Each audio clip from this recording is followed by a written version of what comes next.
Hey, welcome to the show. It's Monday, and this is the metaphorical throat clearing. We are going to have a fantastic conversation today, but if you are listening in and you feel like you missed the first few seconds of the show, don't rewind. All I've said is nonsense because I want your brain to tune in. Here we go. Thanks for listening to TRBM.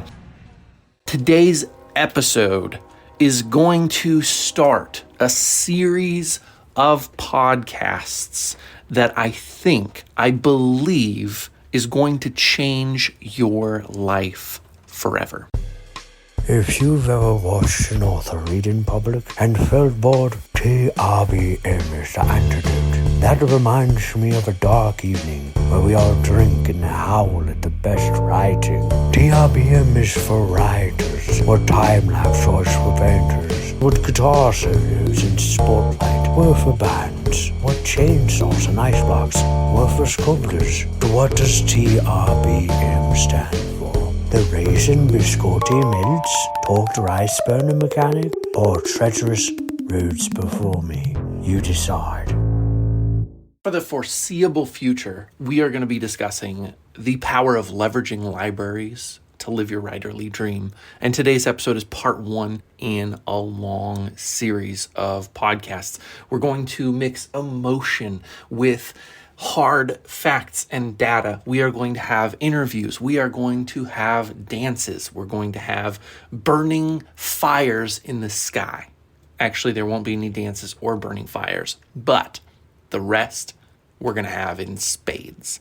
Also, if you're listening and you know the etymology of the phrase in spades, I would love for you to drop a comment in the show notes comments area. And that's a perfect spot to say that if you're only experiencing the show through Apple Podcasts, Spotify, Overcast, or Stitcher, and you've not visited the host page on Substack, you're missing out on as much as 50% of the content that makes this show a valuable asset. If you visit Substack and subscribe to my show there, you'll receive 2 podcast emails per week chock full of useful information and resource for authors. Click any of the instances of the word Substack to visit the homepage. And that's for you who are listening on other apps like Apple or Stitcher. You go right to the show notes and just touch the word Substack if you're on your phone, which most listeners are. Touch it right there. Boom. You're going to go to my Substack, sign up, and you are locked in for great content.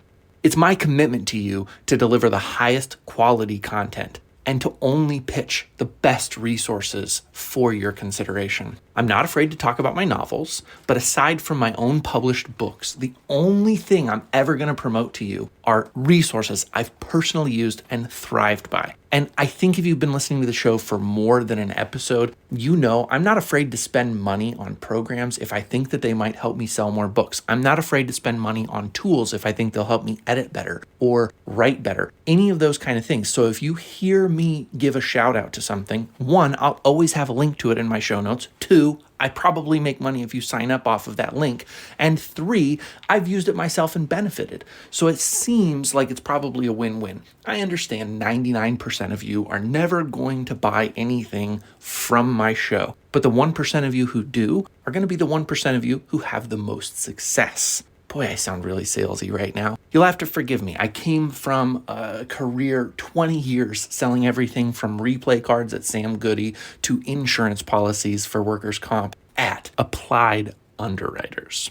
So you know that the top resource, the one that I'm highest on, the one that I love the most, is a program called AMO by Steve Piper. It's Author Marketing Mastery Through Optimization, or the acronym AMO. If you want to sell your novels to strangers at a profit and earn a living as a novelist, AMO is the only assured choice. I've said it before, I'll keep saying it. I was part of the self-publishing school with Chandler Bolt. I have tried the self-publishing formula with Mark Dawson. Great stuff over there, but not guaranteed, not assured. And okay, let's talk about the word guarantee. There's a lot that goes into it, but I would put my money on AMO over self-publishing formula every single day. I'd put it over Kindlepreneur. I would put it over Kickstarter. I would put it over everything I have ever tried. And you know that I've tried a lot of things. Yes, I am an affiliate. I host the AMO podcast. I'm going to be high on it. But You can go back and listen to 18 months prior of podcasts of me banging my head against the wall, trying different things until I found the MO program. So the reason I'm high on it, the reason that I'm affiliated with it, the reason I host the podcast for it is because it works. If you are looking at Substack, you're going to see some charts and graphs of my actual sales numbers. It's the amount of money that I have made off of my books through ammo. I've already done a previous episode where I talked about the money I spent to do this program. I've never claimed to be fully profitable yet. I'm getting there. I have been profitable for a month straight now. And so what you're going to see is kind of what I personally think is a startling sum of money that I've made using the ammo program, and it's available to you.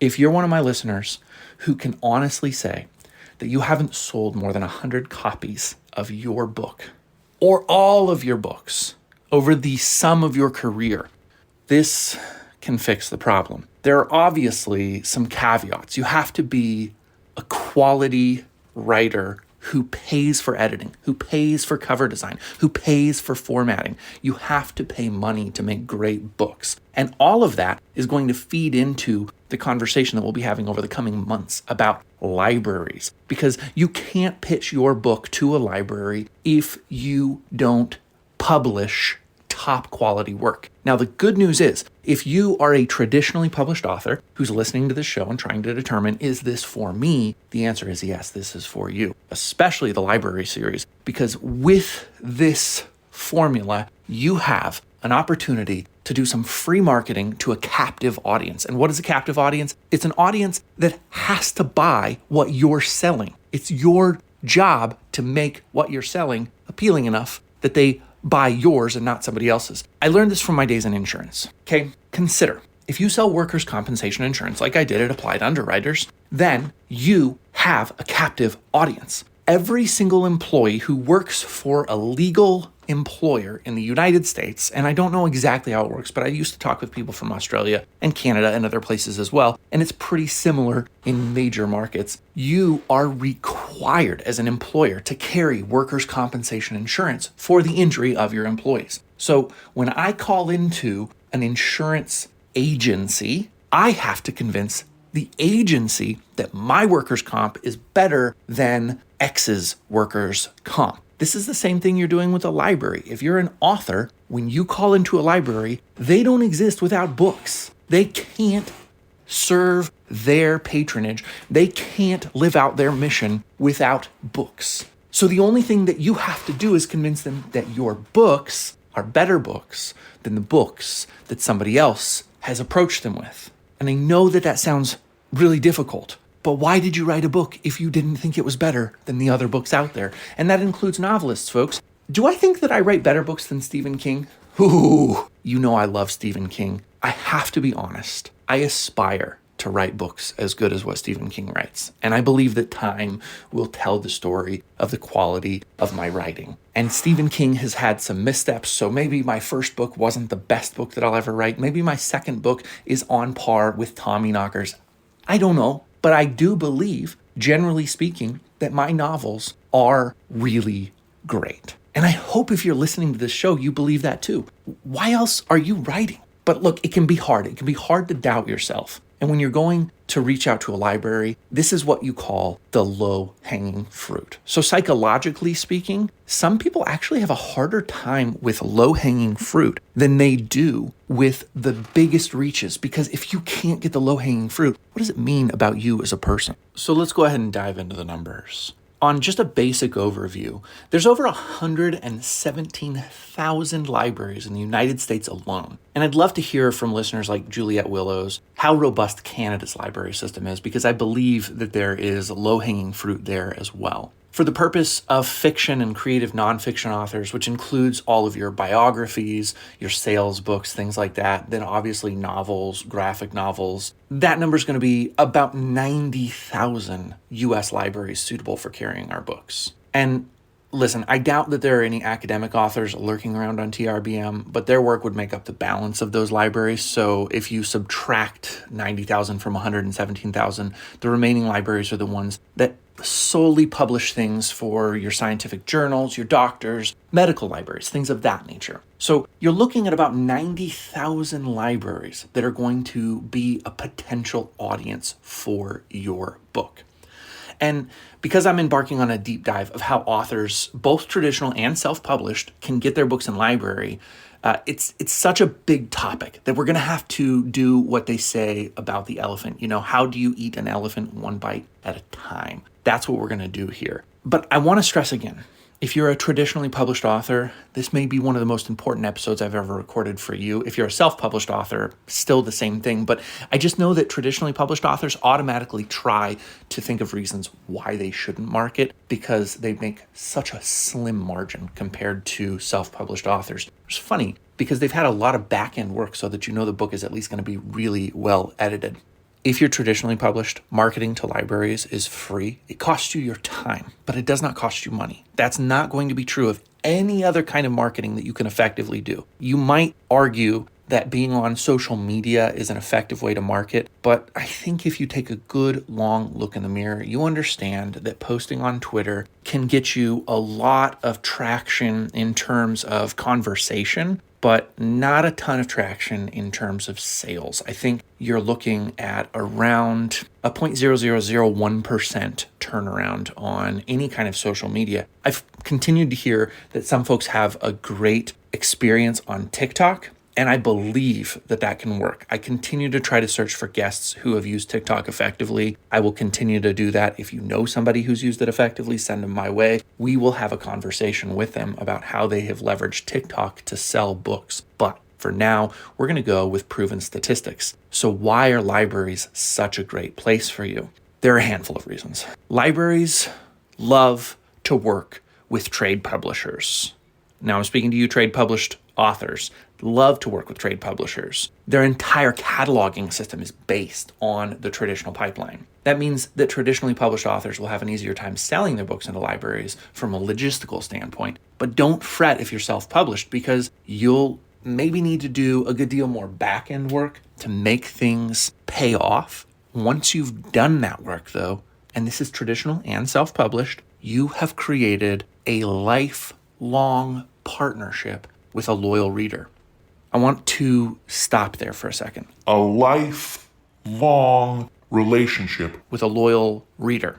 Every time a library comes on board to buy your book, you have created a lifelong relationship with a loyal reader. There's caveats to everything. We're going to be doing this for weeks, so stick with me right now and realize that when you serve any reader, they stay with you. Not everybody who buys your book is going to love it. That's not a guarantee. There is something interesting about the fact that when a library buys your book, they're a certain kind of reader. They're a reader that we like to call a word of mouth reader.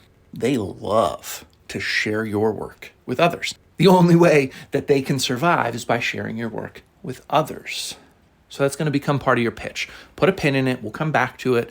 But libraries are a word of mouth reader. They love you. They need your book to survive. All you have to do is convince them that your book is the right book out of a sea of other books. And let me say, I hope this episode is so successful that libraries start to get an influx of submissions from people who start to understand the process better, and then it becomes more difficult to do this. But as of right now, the only thing stopping you, whether you're traditional or self-published, from being in libraries is your willingness to work the process. That will change if people catch on to this episode, share it with others, and understand the power behind it. Then there might be more competition. Then you might have to up your game. Then you might have to write better books. But oh me, oh my, would that be so horrible if competition forced us to write better books? I don't think so. All right, so now let's go a little bit deeper into this discussion. We're going to stay out of the weeds, and I am focusing mostly on emotional payoff for today. But I want you to do a little bit of visualizing with me. And in order to do that, I'm going to use myself as an example. I wrote The 9 Lives of Marva de Longhai. There's going to be links in the show notes to that if I haven't already mentioned. I also wrote The 8-Ball Magic of Susie Q, which I quietly published on Amazon earlier this week. You can buy all of them, anywhere, my website, whatever. Links, they're going to be there. I'm going to move right past it, but I'm using myself as an example. The 9 Lives of Marva de Longhai uses the word fuck probably 95 to 100 times over the course of 300 pages. The 8-Ball Magic of Susie Q is pretty close to that. There is rape, there is murder, there is violence, there is brutality. My books will not ever be going into an elementary school library. I weep, I'm sad, but it's true. If you write YA, you're probably more well-positioned to reach all 90,000 of those libraries that we mentioned earlier. But I did a little bit of math for you. I worked on the internet. I did some searching. I looked at the American Library Association. And what I came up with is that there's probably 45,000 branches, half of the 90,000, that would be an ideal target for my book. So now I want you to visualize yourself. Whatever kind of book you're writing, it's likely not going to be less than 45,000 libraries because I'm all the way at the top of the most prohibitive type of fiction. My fiction is not a good fit for many readers, and I know that, and I'm okay with that. Maybe you saw my Instagram post from earlier last week where I did contemplate if my character Lyle eats too much food. I've gotten at least 3 comments from readers that it was distracting. One person said it was annoying. One person said it was juvenile, that it seemed like a rough draft. It was annoying. That was tough, but okay, whatever. I still think I have 45,000 libraries that are going to love the work that I have written if I do my job well at putting it in front of them. So visualize, what would it mean for your writing business if you had 45,000 eager readers whose sole purpose was to share your book by word of mouth? How would it feel if 10,000 of those readers bought not just your paperback, but also your ebook and your audiobook?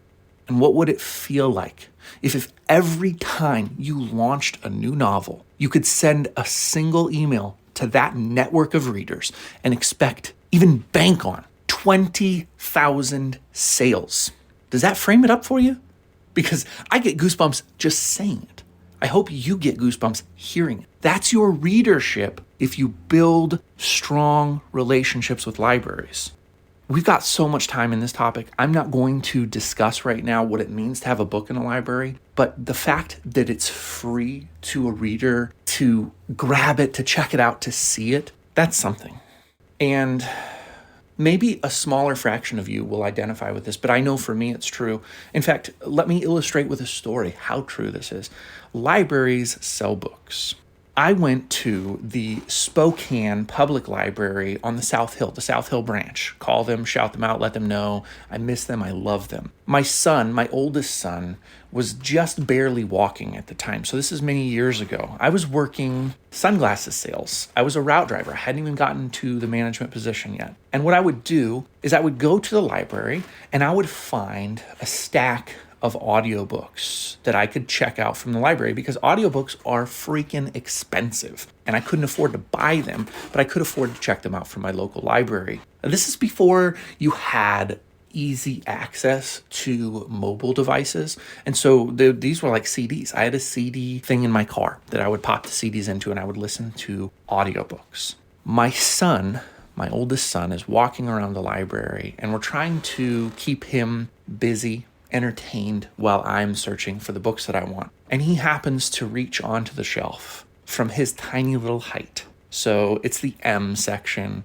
They're down low, second shelf from the floor, and he plucks a book, an audiobook, off the shelf.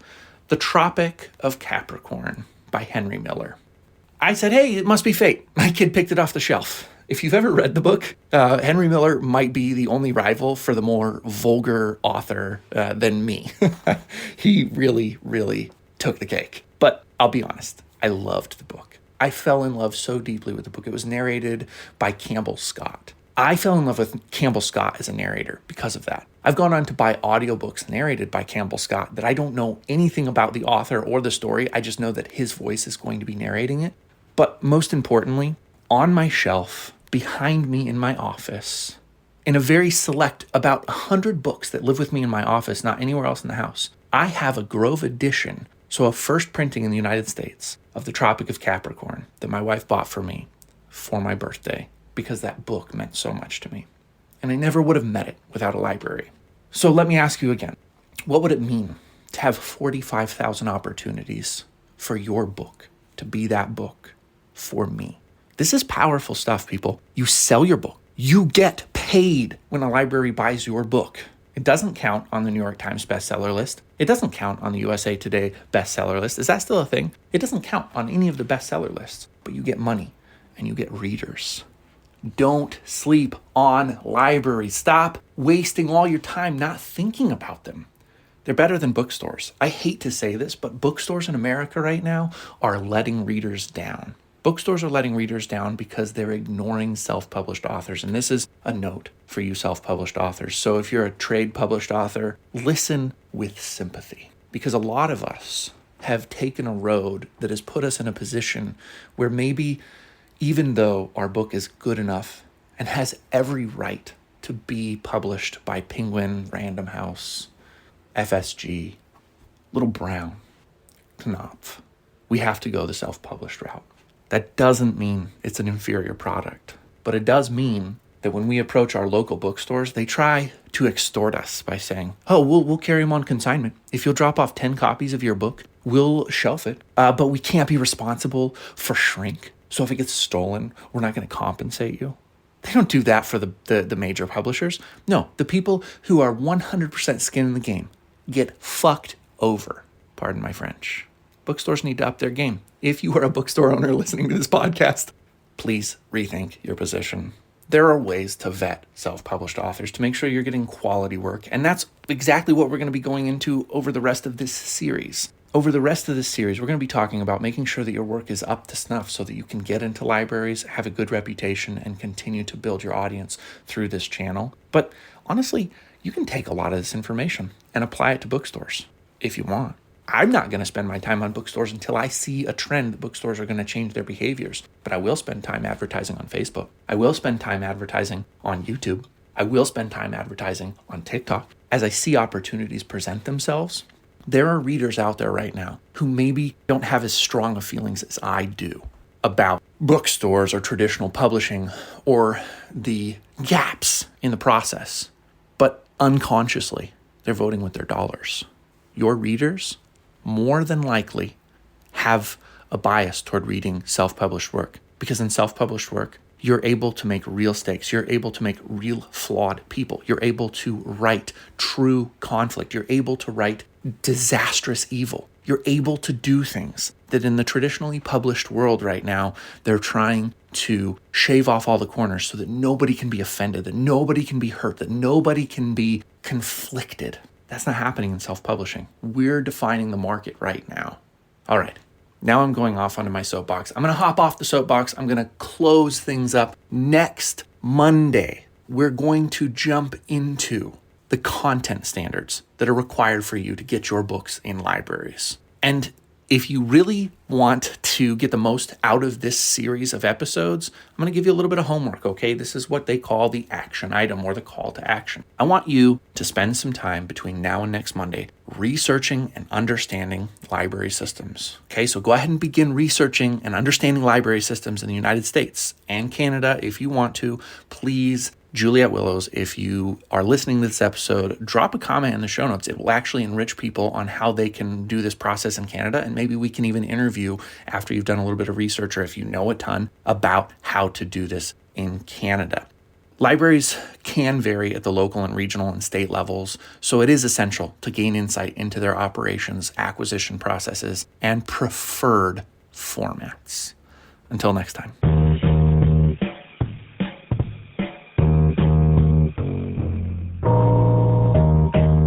Thank you for listening to TRBM. The theme music was provided by the ever-talented Christopher Talon. And hey, if you liked what you heard, share this show with other readers, because what's the point of telling stories if nobody's listening?